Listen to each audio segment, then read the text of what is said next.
What a fool.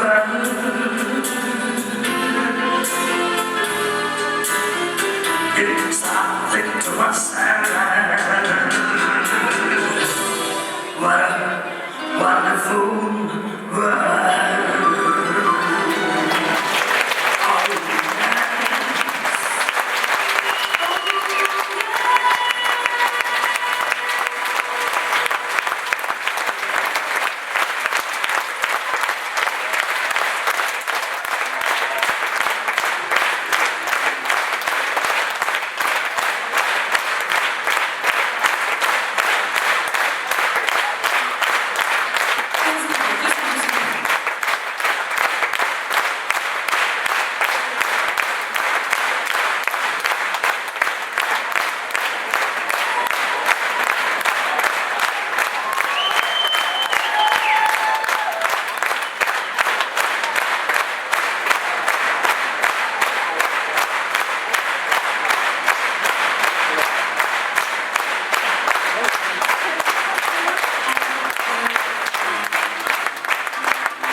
Szóval, kedves dobókata!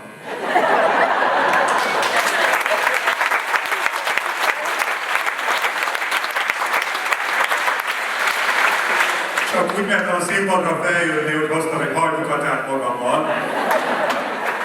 Valahogy erősködni kell a dobókat itt nagy szalontán. Így hát, kedves... Azt hittem, hogy énekelnek az művésznő.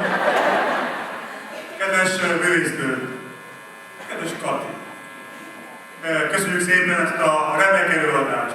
Szívből jött, éreztük a lelkünkhöz ért, és azt hiszem, hogy mindjárt értettük és éreztük azt, hogy nagyon fontosak vagyunk egymás számára. És hagyjam át a szót azok az emberek, akik a szívéből és lelkéből és eszéből kipattant a mai nap. Kedves Földi, kedves Kata, téged is halljuk néhány szóra. Drága barátaim, drága nagy szalontaiak és természetesen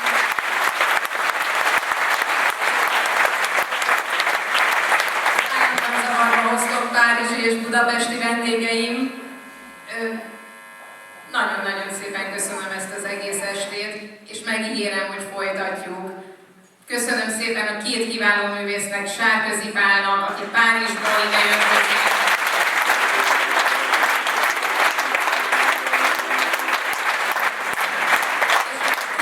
Grafikus művésznek, Mercel Péternek Budapestről.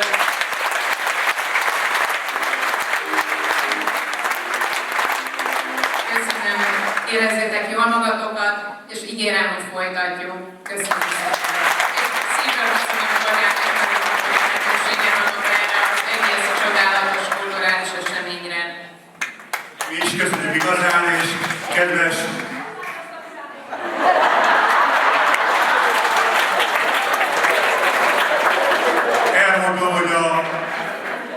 meggondoljuk még. Annyi feladat. Egri csillagok. Egyik várvédőt úgy hívták, hogy Török Bálint. Hát akkor mégiscsak barátok leszünk.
Az esőt felszállít.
'cause I can't find escape no more.